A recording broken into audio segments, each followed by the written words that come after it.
I'm Emily, and Jake, who is 2 years my senior, is a man of science, living out his childhood dream with a fulfilling research job. Despite his busy schedule, he seems content. Our 3-year-old son, Mike, shares Jake's love for observation and experimentation, currently fixated on the goldfish he snagged at the fall festival. Meanwhile, our 1-year-old daughter, Sarah, is a delightful eater with her adorable chubby white cheeks, bringing comfort and joy to our household. Life is generally good for our ordinary family, except for one recurring concern: dinner. Just as I was trying to soothe my crying daughter and finish preparing dinner, the doorbell rang. Without hesitation, my mother-in-law walked in, a frequent visitor around this time, enough for Mike to hardly glance away from the TV. "My goodness, fried food again," she exclaimed, expressing concern about its impact on Jake's stomach and the grandkids. Mike, however, loves it. My mother-in-law swiftly took charge, offering a creamy vegetable stew and minestrone, enough to last for at least 3 days. As she set the table, my spirits sank at the sight of the mostly carrot and cabbage-filled stew. Interrupting my thoughts, she insisted I pack up the food she brought. Despite its lack of appeal, wasting food was not an option. This routine, familiar since her last unexpected visit, where she swapped my clam chowder for her fried chicken, concluded with her leaving without acknowledging her grandchildren. After she left, my son softly remarked, "Grandma took my fried chicken again." My heart ached at his sad face, but I assured him there was a little meat left. As I heated up the oil, I felt relieved seeing my son's joyful reaction to the promise of more food. Yet beneath the surface, my dissatisfaction lingered. My mother-in-law's intrusion had escalated since my marriage, peaking over the last year. Each week, unannounced during dinner prep, she would criticize my cooking and parenting, leaving her cream stew behind. In the past 6 months, she started taking our food home, undermining our meals. As I juggled baby food and distracted the kids, the tough task of cooking continued. My family's happiness kept me going, but my fried chicken, braised pork, mapo tofu, and hamburgers, all of it, ended up in her hands. I inherited a love for cooking from my restaurant-running family, particularly my dad, who taught me the art. Confident in my culinary skills, I firmly believe that my cooking surpasses my mother-in-law's overly sweet cream stew. However, since Mike, our son, entered the picture, I've found it challenging to assert myself against his grandmother. When Jake, my husband, returns home after the kids have gone to sleep, he grimaces at dinner. With only Mike's share of fried chicken remaining, I serve Jake a generous portion of the cream stew, resigned to the fact that it's what my mother-in-law brings over. Frustrated by having my skills undermined, I express my discontent to Jake, urging him to tell his mother if he doesn't like it. Jake, as non-committal as ever, pokes at the stew, avoiding confrontation with his mother. Despite her intrusion during Sarah's nap time and taking away Mike's favorite foods, Jake rationalizes it by mentioning her loneliness since his father's passing 2 years ago. I sigh deeply, realizing Jake tends to avoid confrontation when his mother is involved. The only relief is that she hasn't suggested moving in yet. Tired of the routine, my mother-in-law surprises me with a different proposition during one of her dinner visits. She announces that everyone will gather at our place for Christmas this year, a departure from the usual family reunions at her brother-in-law's or her childhood home. Responding with little enthusiasm, I wonder how she plans to host the gathering. She frowns at my apparent lack of understanding and declares that I'll be helping too, assigning me tasks for the 24th. Despite my quick objections, she dismisses my concerns, suggesting I use a baby carrier for Sarah. Not only am I expected to clean up, but I'm also entrusted with preparing the full-course Christmas meal, with a strict warning against repackaging store-bought food or serving anything that tastes bad. Stunned by the audacity of her decision, I try to object, but my mother-in-law, satisfied with her directives, leaves abruptly. When I share the news with Jake that night, he is as bewildered as I am. We contemplate her plans to host a Christmas party, inviting relatives from both his dad's and her sister's families. Frustrated, I finally lose my temper, expressing my feelings of always being pushed around. Jake, realizing the severity of the situation, goes silent and, with a resigned sigh, agrees to handle the cleaning and entertaining of relatives. I'm relieved to hear Jake's proposal. It provides some direction. However, he adds a request. Can you still cook the full-course Christmas meal? Jake gazes at the meatloaf his mother-in-law left for us, making it hard to refuse. After some hesitation, I reluctantly agree. Just for this year, let's keep Mom's reputation intact. Plus, everyone in the family loves your cooking, he pleads. Fine, just for this year. Thanks, man. I can't wait for Emily's Christmas feast, he says cheerfully. I brace myself, knowing it's just for this time, and agree to prepare a full-course Christmas meal. When I inform my mother-in-law that Jake will stay over to help with cleaning, she makes a displeased face, commenting on how the man of the house shouldn't do such things. Despite her discontent, she seems reasonably satisfied seeing Jake bustling around at his parents' home for my sake. Then comes Christmas lunchtime. Emily, is the corn soup ready? I'm preparing the croutons now. I respond, scurrying around the kitchen to get the carpaccio and corn soup ready. You're so inefficient. I'll bring the food myself, she declares. I'm sorry. If you're going to complain, try preparing a meal for 20 people. It's really exhausting. Finally, the serving is done, and I sit down at the party. Jake, having put our daughter down for a nap in another room, has been supportive. Preparing a full-course Christmas meal for 20 people was challenging, but it feels good to see everyone enjoying my cooking. However, that good feeling lasts only a moment. This quiche looks so beautiful. It's like something you'd buy. Thank you. Geez, you're good at flattery. This carrot slaw is perfectly balanced with the vinegar. The orange scent really freshens up your mouth. That's because Christmas meals tend to be rich, so I made it a bit more acidic. Something's off. Every time someone tries to compliment my Christmas cooking, mother-in-law interrupts. Something is not right, she declares, revealing the source of this awkwardness. Sophia, father-in-law's sister, comments, Emily, mother-in-law, is such a great cook, isn't she? Confused, I let out a dumbfounded sound. Unperturbed, Sophia continues her story. Did Olivia make this entire Christmas feast? That's amazing. Huh? I haven't cooked a full-course Christmas meal in ages.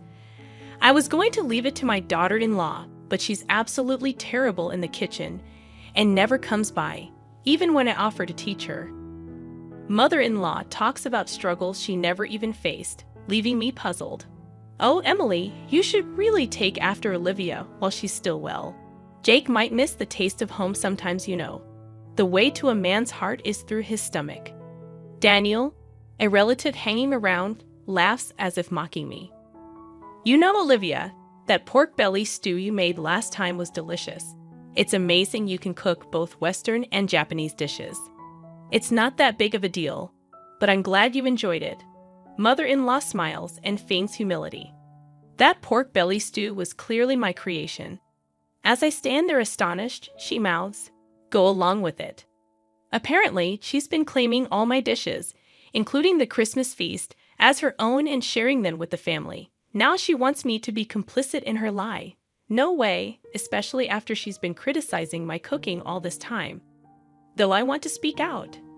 Overwhelmed by the crowd, I find myself speechless until my young son becomes my unexpected savior. Mom, this omelet is really tasty. It looks different than usual, but your omelets are always good, echoes his high-pitched voice, silencing the noisy adults.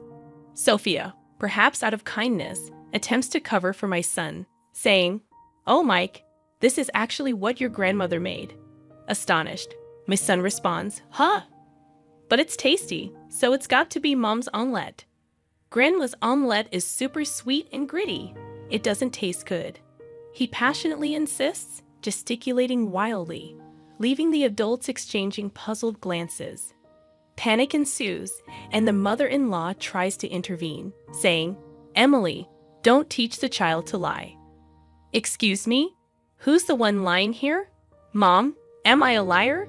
Mike looks up at me, his face full of insecurity. That's when I feel my blood boil. Frustrated, I declare, Mike is not a liar. The one lying here is you, Grandma. Ha! She must not have expected me to stand up to her. My mother-in-law looks shocked as I stand up, pointing dramatically at the table.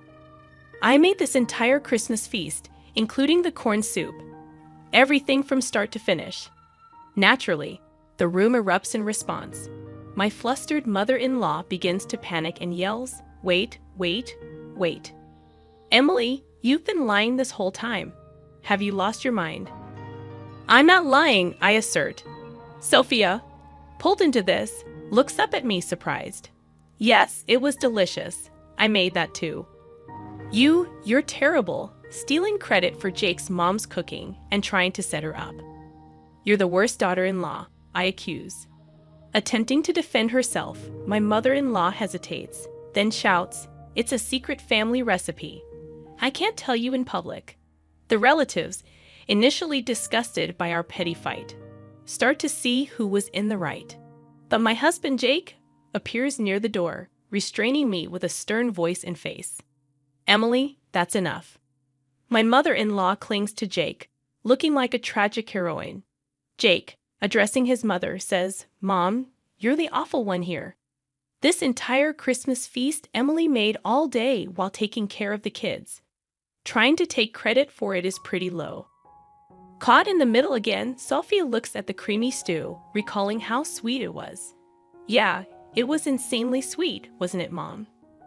Seizing the opportunity, Jake reveals, if it's sweet, it's tasty.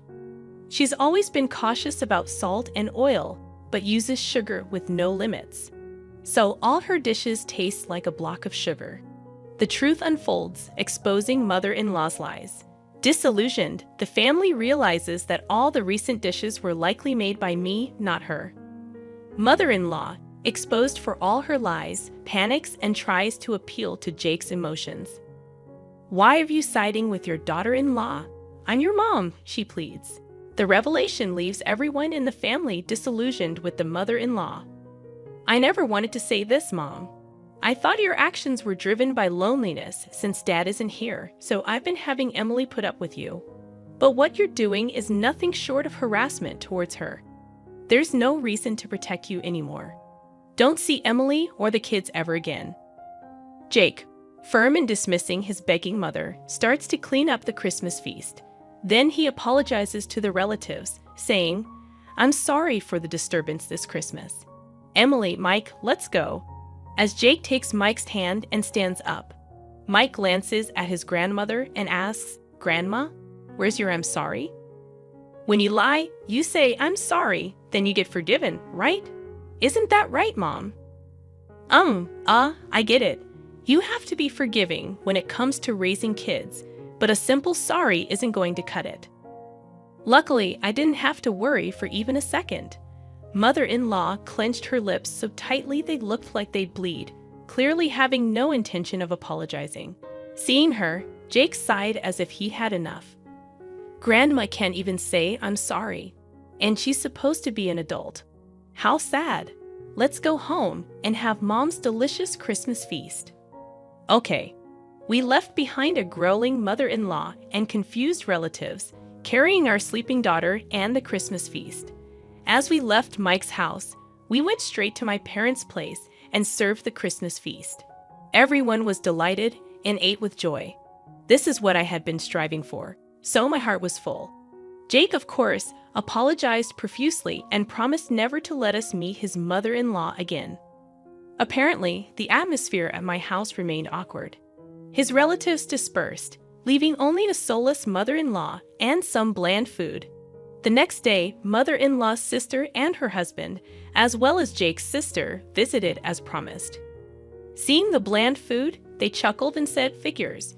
Apparently, mother-in-law's lack of cooking skills was a well-known fact among her relatives. "So, you brag about hosting a Christmas feast. I wondered what magic trick you'd pull, probably just jealous of Emily, who's good at cooking and praised by Jake and Mike." "Sorry for the inconvenience," they said after hearing the details from Jake. "My sister-in-law thanked me for my efforts, and Sophia called to apologize. I'm sorry for jumping to conclusions. It turns out Sophia also enjoys cooking, and we bonded over a recipe for braised pork belly. The misunderstanding with Jake was cleared up, and I found new friends who share my cooking hobby. I felt refreshed, enjoying a carefree Christmas. Of course, mother-in-law wasn't going to back down that easily, but I was well prepared. As I was making cornbread, my phone rang. It was mother-in-law. "Excuse me, where are you?" "It's dinner time. Do your duty as a wife." "Are you making the same mistake and coming over again?" She's furious on the other end of the line. "How dare you? I came here because you didn't apologize. Come home and clear the misunderstanding with our relatives. Then I'll forgive you for embarrassing me." "No thanks." "What? You'll be the one left out by the family." "That won't be a problem." "What, to begin with, the one who put on airs and got shunned by the relatives was mother-in-law. I've even made plans to cook with Sophia next time." "What?" Mother-in-law probably never imagined that I become close to father-in-law's side of the family. So, what now? Still got any moose left? I add another blow to the stunned mother-in-law. Also, I'm not returning to that house. What? Yes, the kids and I have been staying at my parents' house since Christmas. We're planning to find a new place to live now that the holidays are over. Initially, living near Mike's family was mother-in-law's strong insistence, but Jake's workplace is actually closer to my parents' house. Didn't Jake tell you to stay away from daughter-in-law? But since mother-in-law can't listen better than a child, we've decided to physically distance ourselves. Right now, Jake is the only one living there, and he'll leave once he's ready. What? Where? Where are you? Who knows? You think you can get away with not cherishing Jake's mom?